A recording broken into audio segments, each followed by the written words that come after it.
Oke, siap.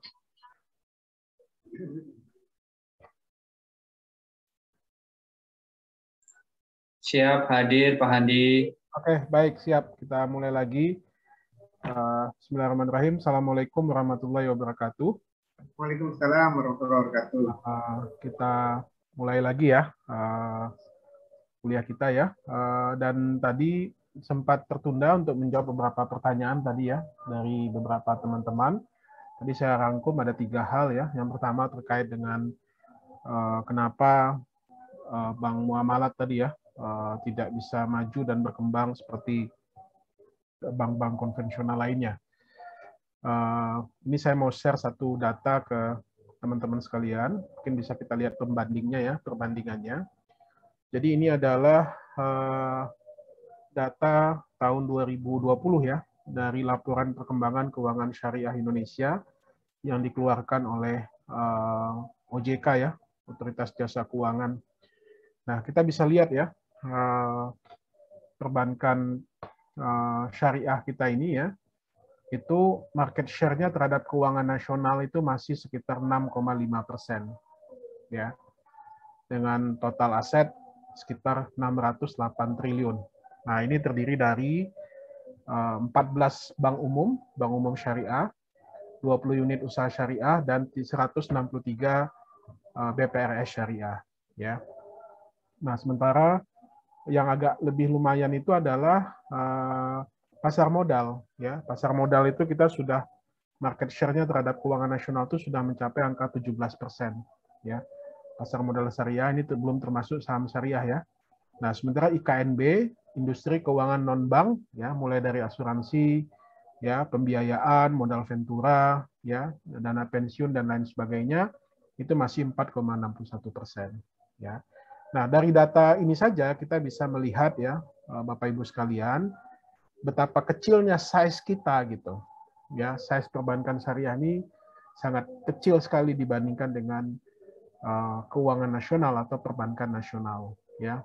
Nah, ini menunjukkan juga modal yang dimiliki oleh bank syariah juga relatif kecil ya dibandingkan dengan bank-bank konvensional ya. Jadi agak kurang tepat rasanya kalau kita membandingkan antara bank muamalah dengan BRI ya. Tadi saya sebutkan muamalat itu berdiri tahun 90 ya. BRI itu sudah 100 tahun.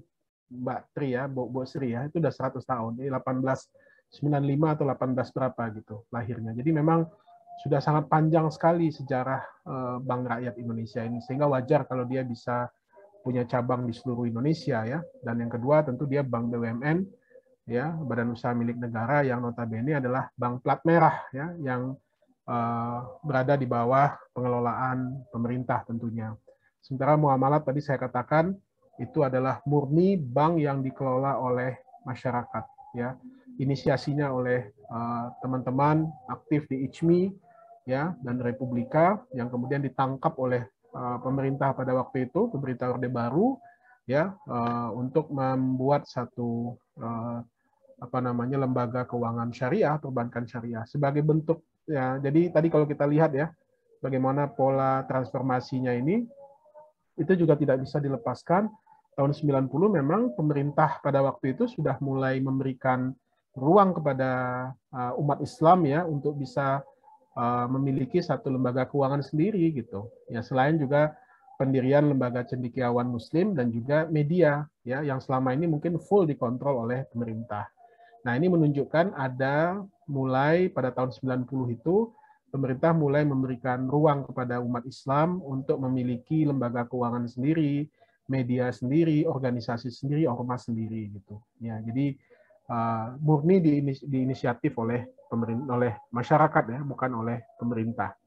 Nah, baru Bank Syariah Mandiri itu kepemilikannya dimiliki oleh Bank Mandiri sebagai pemegang sahamnya.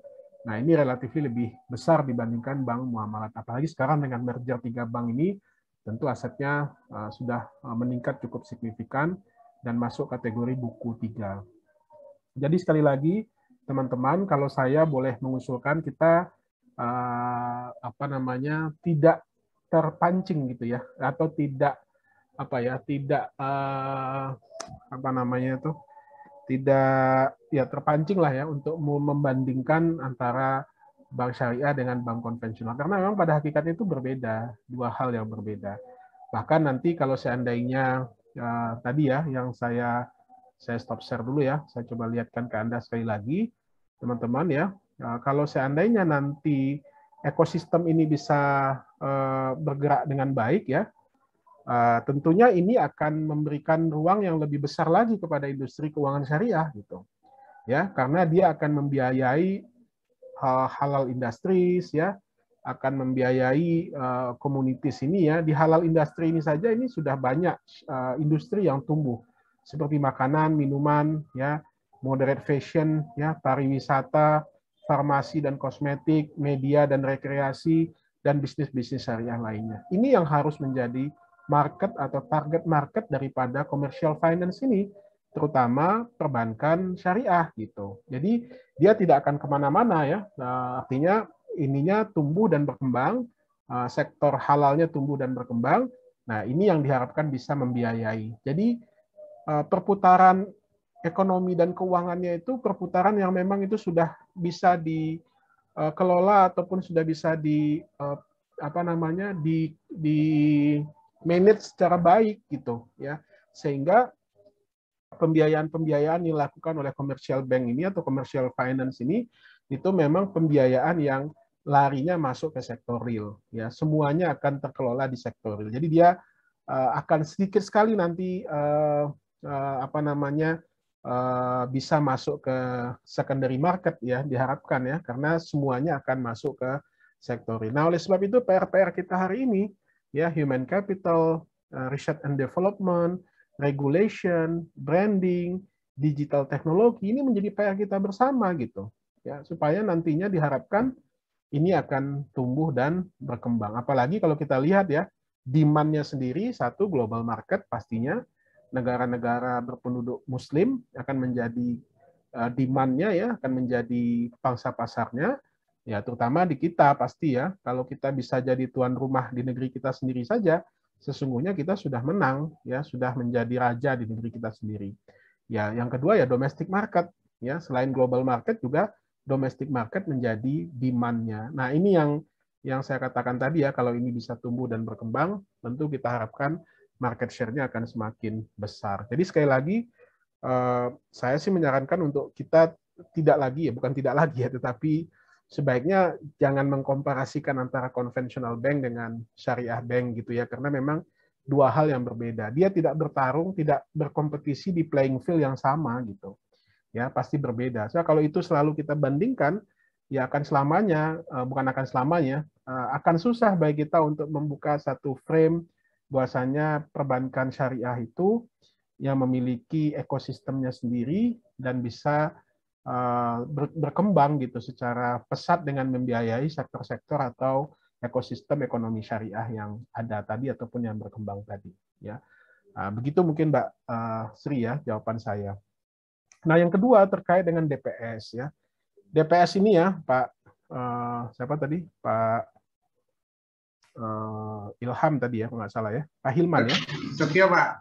Oh, Pak Setio ya. Ya, Pak Setio terkait dengan DPS ini memang setahu saya itu ada batasan 4, Pak. Ya, jadi satu orang itu boleh merangkap 4 DPS ya. Nah, alasannya kenapa 4? Ya, mungkin salah satunya adalah sumber daya manusia yang ada, ya kompetensi dan juga pengetahuan dan juga pengalaman yang dimiliki oleh sumber daya kita yang masih sifatnya terbatas, ya.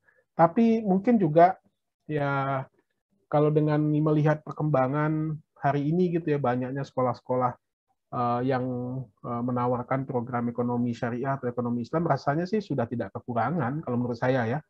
Sudah cukup berlimpah gitu bahkan sumber daya manusianya ya, apalagi yang memiliki pengetahuan yang baik secara syariah maupun secara keuangan itu sudah banyak gitu ya. Nah, ini harus menjadi perhatian ya. Saya sih berharap karena ini bisa membuka kesempatan dan peluang ya, apa namanya, ini juga juga bisa dimanfaatkan oleh semua pihak gitu untuk bisa mengambil bagian sebagai DPS ini ya. Jadi kalau masih dibatasi 4, rasanya sih pasti ketemunya dia lagi gitu ya. Ini mohon maaf ya, ini kan kita membicarakan para ustadz kita, para kiai-kiai kita ya, yang mungkin masih menjabat ya istilahnya itu lo lagi gitu ya. Padahal menurut saya kapasitas dan kemampuan teman-teman juga cukup memadai untuk bisa menjadi seorang DPS. Ya minimal mungkin tidak di bank syariah ya, tetapi di BPRS syariah atau lembaga pembiayaan lainnya ya, apakah leasing, asuransi ya, maupun lembaga-lembaga keuangan syariah lainnya yang memerlukan keberadaan seorang DPS ya. Jadi 4 itu mungkin memang perlu dikaji ulang apakah itu masih relevan atau tidak. Mungkin 10 tahun yang lalu mungkin masih relevan 4 ya, karena memang masih kekurangan sumber daya manusia. Tapi hari ini ya dengan jumlah sekolah yang sudah relatif banyak ya, juga yang sudah selesai ya, itu menurut saya dan pengalaman yang banyak, menurut saya sih harusnya orang diberi kesempatan lebih luas untuk bisa juga menjadi DPS, karena ini tentu akan menjadi pengalaman tersendiri. Apalagi nanti OJK juga mungkin akan menerapkan satu standar satu standar yang cukup ketat nantinya gitu ya. Apalagi ini akan menjadi satu ketentuan yang mengikat tentunya. Nah, ini ada dari Pak Muzakir ya, saya bacakan ya. Jadi ketentuan bagi anggota DPS hanya dapat merangkap jabatan sebagai anggota DPS tidak lebih dari 4 ya. Tadi benar yang saya sampaikan ya. Lembaga keuangan syariah yaitu 2 pada bank lain dan 2 lembaga keuangan syariah non bank ya. Jadi tidak di satu institusi ya. Artinya tidak di satu lembaga perbankan tapi juga boleh di lembaga keuangan non perbankan ya. DPS juga tidak boleh merangkap sebagai konsultan ya, dia harus benar-benar profesional sebagai DPS ya. Tapi tadi sekali lagi ya, kalau 5-10 tahun yang lalu mungkin masih relevan lah, tapi dengan kondisi sekarang sih rasanya sudah cukup memadai jumlah sumber daya manusia kita untuk bisa menjabat sebagai DPS ya. Terus selanjutnya oh ya, mungkin juga kalau diperbandingkan tadi kan juga ditanyakan kalau diperbandingkan ya. Jadi ada perbedaan ya, Pak Pak Setio ya. Setahu saya DPS kita ini kan di bawah kepanjang tanganan dari DSN ya. Artinya afiliasinya itu ke DSN dan MUI. Dan itu lembaga yang terpisah dengan OJK atau dengan Bank Indonesia ya sebagai regulator. Nah, kita ambil contoh Malaysia saja ya. Itu Malaysia itu DPS-nya itu di bawah Bank Sentral, Pak. Di bawah Bank Negara ya. Jadi dia sudah include di dalamnya ya, karena memang itu di bawah Bank Negara ya, di bawah Bank Sentral, di bawah BI-nya gitu. Jadi itu sudah otomatis dia. Jadi tidak dihitung lagi sebagai DPS karena memang sudah dianggap sebagai bagian dari bank negara atau bank sentral gitu ya. Jadi ketika ada penempatan DPS ya, supervisor board itu ya, syariah supervisor board di masing-masing bank komersialnya, nah itu sudah sebagai penugasan bank negaranya atau bank sentralnya gitu. Nah, kalau kita kan tidak ya, itu ditugaskan oleh DSN ya, dan harus mengikuti sertifikasi yang dilakukan oleh DSN MUI. Nah, itu perbedaannya ya. Nah, tetapi juga ada titik plus minusnya gitu ya. Kenapa? Karena kalau ada, saya pernah membaca satu kajian, positifnya adalah DPS atau DSN kita ini jauh lebih independen karena tidak dikontrol atau tidak berada di bawah regulator kan, OJK atau Bank Indonesia. Dia jauh lebih independen dan otonom.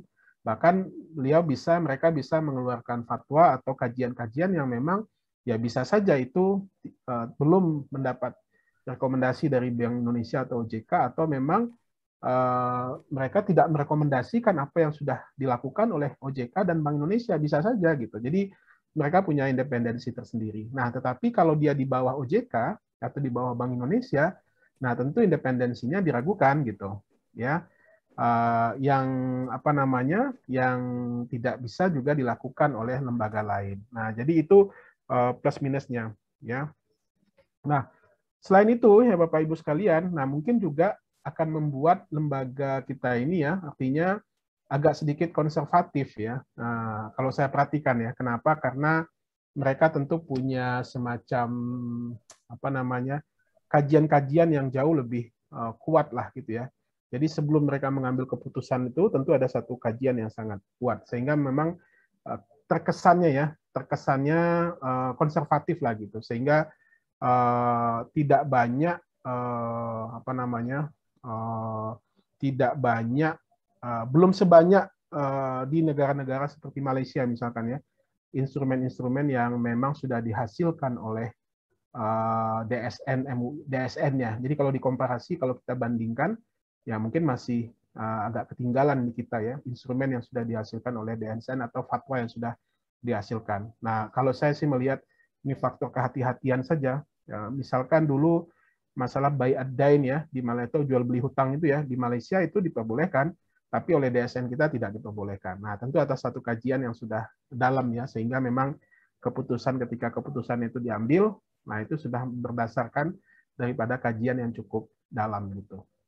Nah terakhir tadi ya terkait dengan wakaf ya, itu bank wakaf ya yang ditanyakan Pak Hilman ya. Nah bank wakaf ini setahu saya itu ini dulu sempat ada joknya ini apa nih jenisnya gitu, wakaf bukan, bank juga bukan gitu ya. Ya karena memang ini diinisiasi oleh pemerintah dalam hal ini oleh presiden gitu ya. Jadi untuk membantu para kalangan pesantren nih setahu saya ya, kalangan pesantren untuk mendapatkan permodalan ya karena ada informasi atau ada semacam apa ya serbuan lah ya banyak rentenir yang berkembang di sekitar pesantren itu sehingga membuat kegaduhan atau keresahan sendiri di kalangan pesantren ya. Nah, jadi pemerintah menginisiasi Bank Wakaf Mikro ini dengan mengumpulkan dana dari para pengusaha, lalu masing-masing pesantren nanti boleh menginisiasi untuk membuat bank wakaf mikro ini. Jadi sebagian dananya itu diberikan untuk permodalan kepada yang memerlukan, khususnya di kalangan pesantren. Nah, sebagian lagi itu didepositokan di bank syariah, ya supaya nanti hasil depositonya itu bisa dipergunakan untuk biaya operasional. Ya, jadi sekali lagi dia bukan wakaf sebenarnya, tetapi penamaannya saja. Ya, kalau kita pakai ukuran atau rujukannya OJK, dia juga nggak masuk dalam kategori perbankan. Ya, karena bukan LKMS, Lembaga Keuangan Mikro, ya, bukan juga BPRS, ya, tetapi penamaannya saja seperti BMT mungkin ya lebih tepatnya gitu ya. Nah, tapi ini dengan apa namanya nih dengan perlakuan khusus ya yang berikan oleh negara karena khusus untuk membantu kalangan pesantren. Ya nggak apa-apa, inisiasinya sih baik menurut saya, tapi ya tadi harus kembali lagi ke regulasi sehingga nanti fungsi kontrolnya juga ada gitu. Ini kan pertanggungjawabannya nanti gimana? Ini kan dana masyarakat yang dihimpun kemudian disalurkan sebagian kepada kalangan pesantren, pihak pesantren, tapi sebagian lagi itu didepositokan ya, didepositokan di bank syariah sehingga hasil depositonya itulah yang dipakai untuk membiayai aktivitas atau operasional sehari-hari daripada bank wakaf mikro tersebut gitu. Tapi kalau wakaf sendiri ya cukup baiklah perkembangan karena memang itu juga tidak mudah ya. Saya kebetulan di kampus saya itu baru saja kita membuat lembaga wakaf sendiri ya. Dan awalnya memang itu terbayang ya akan banyak hal yang kita bisa lakukan ya, tetapi memang itu tidak mudah juga, terutama memastikan atau mendapatkan kepercayaan dari masyarakat untuk menempatkan uangnya atau mewakafkan uangnya atau asetnya di lembaga kita gitu. Ya. Itu juga tidak mudah menurut saya. Kenapa? Karena kan wakaf itu kan tidak boleh, pokoknya kan tidak boleh habis kan, tidak boleh hilang. Ya, dia hanya boleh dipakai itu, yang dipakai itu adalah manfaatnya saja. Nah, tentu nanti setelah aset itu terkumpul, dana itu terkumpul, itu kita investasikan kan. Nah, hasil investasinya itulah boleh kita pakai atau gunakan. Tapi kalau dana yang terkumpul baru 100-200 juta, itu kan hasil investasinya juga kecil, Pak. Ya kan? Kalau Anda depositokan 100 juta, itu kan berapalah dapatnya, ya kan? Atau Anda apa namanya nih putar lagi ya. Ya, tapi tadi resikonya pasti akan ada gitu. Ya, nah jadi memang ini perlu strategi khusus juga yang bisa dijalankan ya, jangan sampai nanti justru malah membebani, ya. Kenapa? Karena salah melakukan investasi, ya, sehingga nanti bisa merugikan lembaga yang dikelola. Jadi benar-benar harus dipastikan bahwasanya proses investasinya itu dilakukan secara tepat dan cermat gitu ya. Nah, saya melihat pemerintah sudah punya itikat untuk mendorong supaya wakaf ini berkembang, tetapi sekali lagi jangan sebatas slogan gitu. Kemarin kan ingat nggak beberapa hari yang lalu pemerintah mencanangkan Gerakan Nasional Wakaf Uang, ya kan, GNWU, ya, Gerakan Nasional Wakaf Uang. Ya, tapi sampai hari ini kan kita belum lihat berapa realisasi atau hasil yang bisa diperoleh dari GNWU tersebut, ya. Belum ada laporan lanjutannya, ya, seberapa besar keberhasilan Gerakan Wakaf Nasional Wakaf Uang tersebut. Padahal itu juga sudah dilakukan 10 tahun yang lalu waktu zaman Pak SBY. Ya, waktu pemerintahan Pak SBY itu juga sudah dilakukan. Nah, tapi sekali lagi belum kelihatan tindak lanjutnya itu, dan hari ini beberapa waktu yang lalu juga dilakukan oleh Pak Presiden, ya. Nah, tetapi sekali lagi juga sampai hari ini kita juga belum lihat hasilnya. Jadi memang benar-benar harus dikelola secara serius, profesional, tidak boleh main-main gitu ya. Nah, itu baru bisa menghasilkan sesuatu yang produktif, karena success story-nya sih sudah banyak, Pak Hilman. Ya, success story wakaf itu sudah banyak. Yang modern ya ataupun yang kontemporer itu Anda bisa lihat Singapura lah misalkan. di lembaga wakafnya itu cukup berhasil, bahkan aktivitas-aktivitas keislaman di Singapura itu banyak dibiayai oleh lembaga wakaf tadi, ya, karena mungkin kalau pembentukan bank wakaf dunia di Indonesia itu jadi apa enggak itu, Pak? Itu belum ada lagi tuh kelanjutannya, Pak Muzakir, ya. Dulu memang ada inisiatif ke sana, tapi saya lihat belum ada ininya lagi, informasinya, ya. Memang itu butuh persiapan yang cukup kuat gitu ya di kita untuk melaksanakan hal itu, ya. Gitu ya Pak Hilman, ya. Jadi kita tetap optimis lah lembaga ini bisa berkembang, ya. Tetapi memang perlu ada ketekunan menurut saya, ketekunan, kesabaran, ya. Memang mental pejuangnya harus ada gitu ya. Ketika dulu mungkin teman-teman Dompet Duafa membangun awal mulanya, ya, membangun lembaganya, ya, atau PKPU membangun lembaganya, rumah zakat, ya. Nah, itu memang harus mental pejuang gitu. Sebab kalau tidak, wah itu pasti akan banyak yang berguguran di tengah jalan gitu. Ya, seperti BMT kita, ya, 1000 BMT yang hidup, 1000 juga yang mati gitu. Ya, jadi ya, ini memang resiko yang harus dihadapi, dan sekali lagi ya memang perlu ada satu keseriusan, ya, terutama dari pengelolanya, sehingga memang tahan banting gitu loh, punya mental petarung untuk bisa menghidupkan. Padahal potensi umat ini kurang apa coba? Ya, katakanlah kita umat Islam ini ada 200 juta di Republik ini misalkan gitu ya. Nggak usah banyak lah ya, segmen kelas menengahnya saja ada 10 juta orang misalkan ya, atau 20 juta, itu sudah lebih banyak dari penduduk Malaysia gitu ya. Itu sudah luar biasa gitu ya. Kalau 200 juta, nggak usah banyak-banyak, 20 jutanya aja atau 10%-nya saja di kelas menengah misalkan gitu ya, itu kan sudah luar biasa, Pak. Kalau itu bisa dikelola, ya, kelas menengah itu, wah itu banyak hal yang sudah bisa diselesaikan, persoalan-persoalan kemiskinan, ya, pengangguran dan lain sebagainya, harusnya sudah banyak yang bisa diselesaikan kalau itu bisa dijalankan. Nah, tinggal tadi ya kemauan dan keseriusan kita untuk mengelola lembaga tersebut. Ya, memang itu tidak mudah, saya akui tidak mudah. Ya, perlu mental petarung tadi gitu. Baik, silakan Mas Faizal. Ya. Terima kasih Pak Handi. Ya, Bismillahirrahmanirrahim. Assalamualaikum warahmatullahi wabarakatuh. Pak Handi, jika nanti ada kekeliruan mohon dibenarkan. Gini Pak, ini kan posisinya politik ekonomi Islam ini kan makin lama makin baik ya Pak ya, karena makin lama dukungan dari pemerintahan kita, baik dari sisi legislatifnya maupun pemerintahan pusat itu sudah mulai memberikan pintunya lebar-lebar seperti kan undang-undang perbankan, undang-undang zakat, undang-undang wakaf, gitu kan. Yang ingin saya tanyakan Pak Handi itu intinya terkait dengan zakat wakaf itu kan nanti akan ada akuntabilitasnya ada lembaga tersendirikah yang memang nanti melihat apakah lembaga-lembaga zakat kita ini atau lembaga-lembaga wakaf kita ini berjalan sesuai dengan undang-undang yang telah dibuat tersebut gitu seperti itu. Terus yang kedua, izin Pak jika berpikiran negatif sedikit gitu Pak. Sejak mulai beberapa tahun ini kan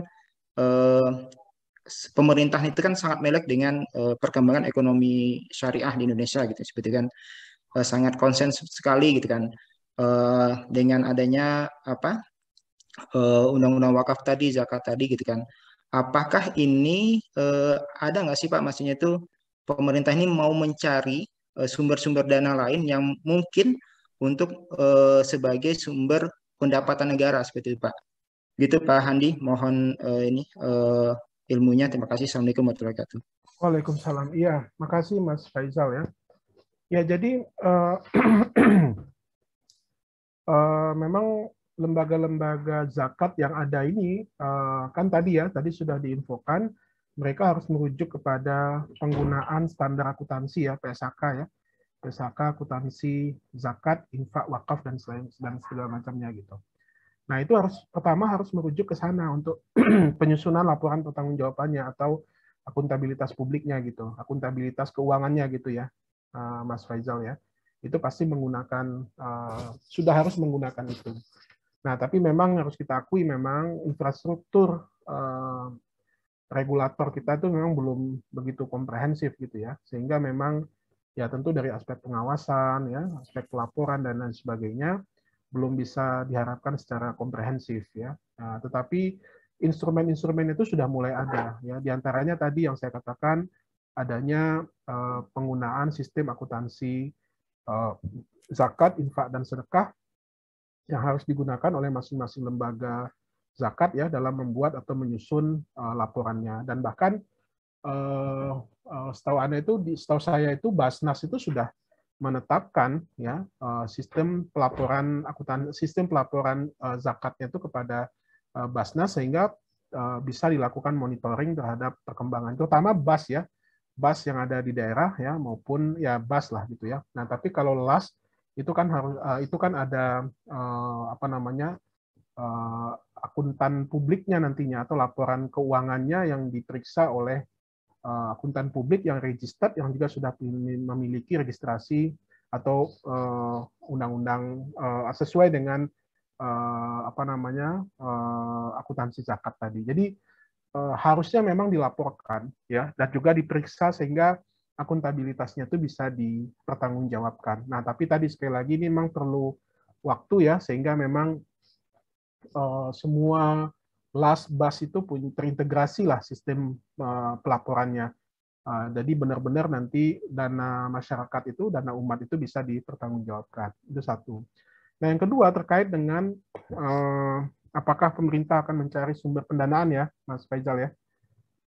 Ya, selama ini kalau kita lihat komposisi anggaran kita ini, anggaran APBN kita ya, terutama ya, pemerintah itu kalau dilihat dari sisi penerimaan negara, ya kan hampir 80% sumbernya masih pajak, Mas.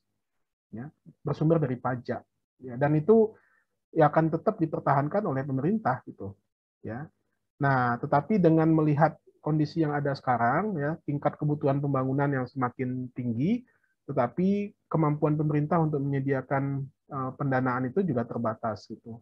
Nah, yang dilakukan oleh pemerintah ya tadi karena sistem APBN kita itu kan e-account ya. Jadi e-account itu nanti untuk menutup defisit kita itu diterbitkanlah yang disebut dengan pembiayaan ya. Nah, pembiayaan ini bisa bersumber dari hutang atau sumber-sumber lainnya ya. Nah, selama ini yang dilakukan oleh pemerintah itu hutang.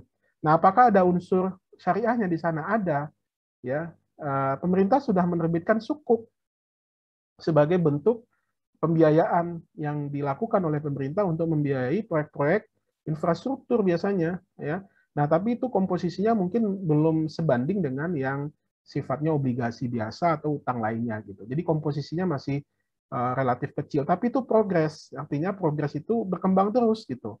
Ya, semakin meningkat terus komposisi pembiayaan melalui sukuk ini. Dan juga animo masyarakat untuk memiliki sukuk ini juga relatif tinggi gitu ya. Walaupun instrumennya itu cukup ya cukup panjang kan, bisa 1 sampai 3 tahun. Nah, tapi itu menunjukkan apa namanya kepedulian ya atau literasi masyarakat ya terhadap sukuk ini sudah semakin membaik. Jadi alternatif yang baru digunakan oleh pemerintah ya dari sisi keuangan syariah itu baru sukuk ya, baru sukuk surat berharga syariah nasional SBSN untuk membiayai menutup pembiayaan pembangunan. Sementara yang lain itu belum ada ya. Belum ada zakat apalagi ya belum ya, wakaf juga belum, infak sedekah juga belum. Nah, tapi baru dikelola oleh Basnas. Basnas itu kan lembaga negara ya. Nah, baru lewat Basnas lah pengelolaan itu, dan pemanfaatannya juga masih sangat terbatas 8 asnaf itu gitu. Jadi levelnya belum menjadi instrumen keuangan negara yang dipungut oleh negara, dikelola oleh negara, dimanfaatkan oleh negara. Nah, belum sampai sebatas itu. Ya, apakah ke depan akan ya kita nggak tahu. Nah, dulu kan ada isu uang haji ya, BPKH ya, dana haji ya, apa namanya keuangan haji ya, dana keuangan haji itu yang akan dipakai untuk membiayai ya, tapi tentu berisiko ya. Kenapa? Karena ya walaupun ada dana sekian ratus triliun, tapi menurut saya itu resikonya karena haji kita itu kan harus ya mungkin nanti setelah normal ya itu kan harus tersedia terus dananya. Makanya investasinya investasi yang prudent, jelas tingkat pengembaliannya, tingkat bagi hasilnya. Nah, sehingga itu bisa aman lah gitu. Tapi kalau dimanfaatkan untuk proyek-proyek infrastruktur rasanya sih berisiko lah ya, dan itu juga mungkin tidak akan dilakukan oleh pemerintah kecuali untuk hal-hal yang sifatnya mungkin juga masih terkait dengan apa namanya nih dengan umat Islam gitu ya. Apakah membangun pemondokan haji ya, atau membangun sekolah-sekolah atau kampus-kampus Islam juga gitu ya. Mungkin masih seputar itu pemanfaatannya. Tetapi dipakai untuk hal-hal lain sih rasanya sih menurut saya sih nggak sejauh itu gitu ya pemanfaatan atau penggunaan dana haji. Tapi siapa tahu nanti suatu ketika juga ya kalau pemerintah terdesak kan bisa saja. Ya, bisa saja. Seperti misalkan sekarang tempo hari itu pemerintah janji tidak akan menggunakan APBN untuk biaya kereta cepat. Tapi setelah ada pembengkakan, akhirnya dimintakan juga kepada APBN. Ya, atau pembiayaan ibu kota negara tadinya tidak mau menggunakan APBN misalkan. Tapi setelah ada perubahan-perubahan, mungkin juga tingkat kepercayaan publik juga sedang tidak baik, ya akhirnya kembali lagi ke pendanaan APBN. Nah, lagi-lagi juga tentu akan menjadi beban APBN yang sangat cukup berat lah ya untuk bisa dipakai nanti dana tersebut. Gitu Mas Faisal ya, pandangan saya terhadap apa yang Anda tanyakan tadi. Terima kasih Pak Andi. Silakan Mas Syafruddin. Baik, Assalamualaikum warahmatullahi wabarakatuh. Terima kasih Pak Handi. Saya cuma sekedar mau sharing aja Pak, mohon dikoreksi atau mohon ditanggapi ya Pak. Jadi gini Pak, paradigma masyarakat yang mengatakan ekonomi syariah itu hanya sebatas lembaga keuangan syariah. Tapi seharusnya kita perlu kembali pada pengertian awal dari ekonomi syariah, yaitu setiap kegiatan ekonomi yang dilandaskan pada ketentuan syariat Islam. Memang paradigma tentang keuangan spesifik ke bank sepenuhnya tidak salah memang Pak. Karena memang ekonomi syariah ini paling banyak membahas tentang sektor keuangan, ditambah lagi pada lembaga keuangan syariah bank digunakan akad-akad muamalah yang identik dengan sistem ekonomi Islam. Namun, jika kita lihat kembali pada pengertian, maka seharusnya ekonomi syariah itu lebih luas lagi dan tidak hanya menyempit pada sektor keuangan saja, Pak ya. Saya kasih contoh, misalkan gini Pak, kita mencari, kalau di Indonesia mencari restoran yang bersertifikat halal dan tidak memasukkan bahan-bahan yang diharamkan. Mungkin seharusnya itu juga udah merupakan aplikasi dari ekonomi syariah, ataupun jika di luar negeri gitu Pak, kita coba berusaha cari restoran yang dipastikan untuk tidak ada bahan-bahan yang diharamkan gitu Pak. Itu yang pertama Pak Handi. Terus yang kedua Pak, lebih spesifik lagi Pak, Bank Syariah ini saya lihat di lapangan ya Pak, yang terdekat di kantor. Di kantor itu kan bermacam-macam Pak, tidak hanya Muslim, namun campur semua agama di situ, semua warga negara juga di situ. Jadi ini Pak, Bank Syariah hanya untuk masyarakat Muslim, dikarenakan pandangan mereka, karena dikarenakan Bank Syariah menggunakan prinsip-prinsip Islam sehingga banyak yang beranggapan bank syariah itu diperuntukkan untuk umat Muslim saja. Namun harusnya pandangan seperti ini perlu disosialisasikan atau perlu diluruskan karena bank syariah bukanlah sebuah ritual peribadatan ya Pak ya, sehingga siapapun boleh berkecimpung di dalamnya gitu. Masyarakat non-Muslim juga harusnya bebas menabung atau mengajukan pembiayaan di dalamnya gitu Pak. Jadi mungkin dari sosialisasi atau digencarkan lagi Pak tentang bank syariah ini gitu. Jadi meluruskan pandangan yang di luar Islam Pak. Jadi mungkin dua hal itu saja Pak Handi ya, mohon tanggapannya atau koreksi jika memang salah Pak. Itu aja Pak. Makasih Pak. Assalamualaikum warahmatullahi wabarakatuh.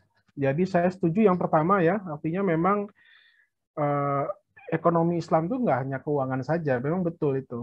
Ya, nah, mungkin paradigma itu di awal-awal iya ya, di awal-awal perkembangan ekonomi Islam di Indonesia orang selalu merujuk kepada perkembangan keuangan ya, baik perbankan maupun asuransi ya, biasanya begitu. Nah, tapi dalam beberapa tahun terakhir tentu sudah banyak perubahan-perubahan yang ada, apalagi setelah kita ditempatkan sebagai salah satu negara dengan potensi perkembangan ekonomi syariah terbesar di dunia ya, melalui World Islamic Economic Forum itu ya, menempatkan pariwisata halal ya, makanan minuman halal ya, kosmetik, farmasi dan lain sebagainya. Itu persepsi itu lambat laun bisa kita rubah gitu. Jadi itu benar, setuju sekali saya, supaya pemahaman orang tentang ekonomi Islam itu tidak parsial, tidak hanya sebatas finance saja.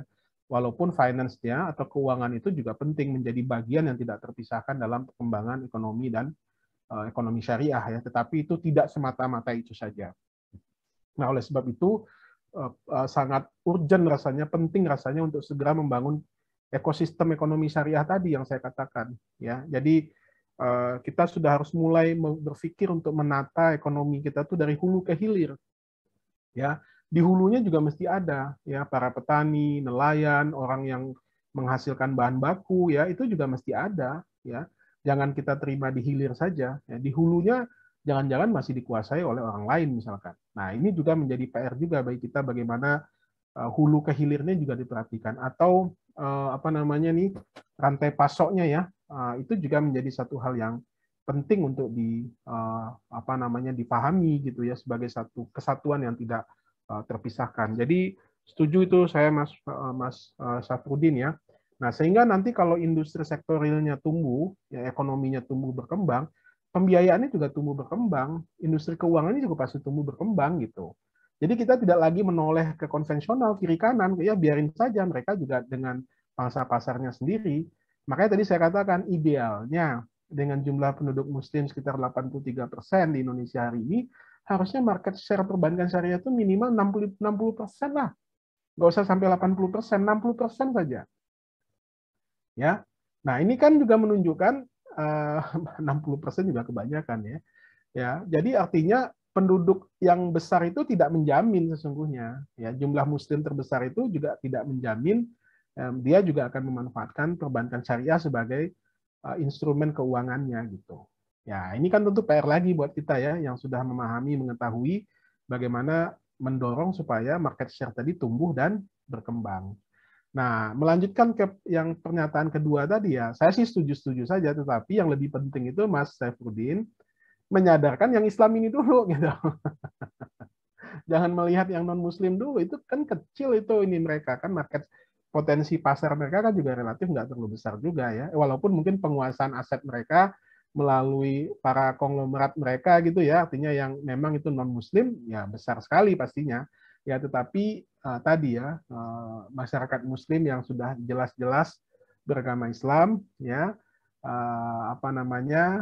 yang seharusnya menjadi supporter utama lah gitu ya, pendukung utama atau nasabah utama dari perbankan syariah ini. Ininya sih setuju saya, tetapi yang lebih penting tentu bagaimana menyadarkan yang Muslim dulu, ya, karena yang Muslimnya ya juga masih banyak yang belum memiliki kesadaran sana.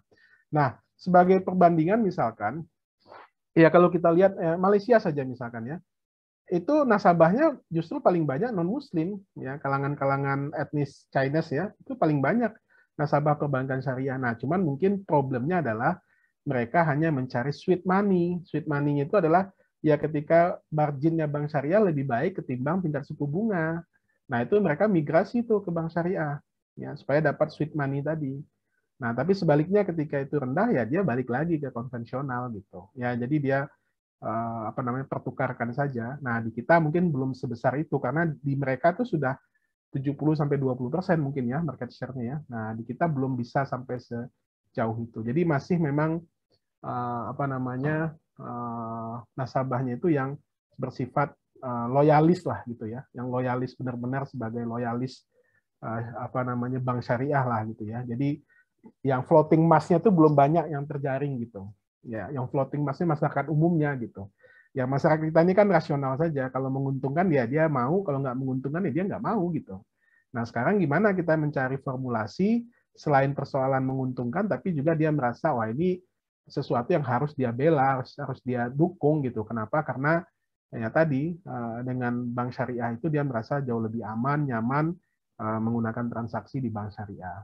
Nah, jadi saya setuju itu dan ya tapi yang lebih penting tadi menyadarkan kelompok atau kalangan Muslim tadi. Ya, gitu ya, Mas Safudin ya. Baik, terima kasih Pak. Saya mohon maaf ya Bapak Ibu sekalian, ini karena kebetulan kita ada takziah, ada saudara yang meninggal, mungkin saya nggak bisa lanjutkan ya, saya cukupkan sampai di sini ya, karena ada aktivitas dan kegiatan tersebut ya. Sekali lagi, terima kasih. Kita ketemu lagi pekan depan ya, Bapak Ibu sekalian ya. Mohon maaf jika ada yang kurang. Terus berduka cita ya Pak Andi ya. Terima kasih Pak Zakir ya. Terima kasih Pak. Pekan depan, terima kasih. Assalamualaikum warahmatullahi wabarakatuh. Waalaikumsalam warahmatullahi wabarakatuh. Terima kasih Pak Handi. Mohon izin Bapak Ibu semua, sehat-sehat. Assalamualaikum. Waalaikumsalam warahmatullahi wabarakatuh. Terima kasih Pak Ade. Terima kasih Bapak Ibu. Terima kasih, mohon izin. Ya. Izin live ya.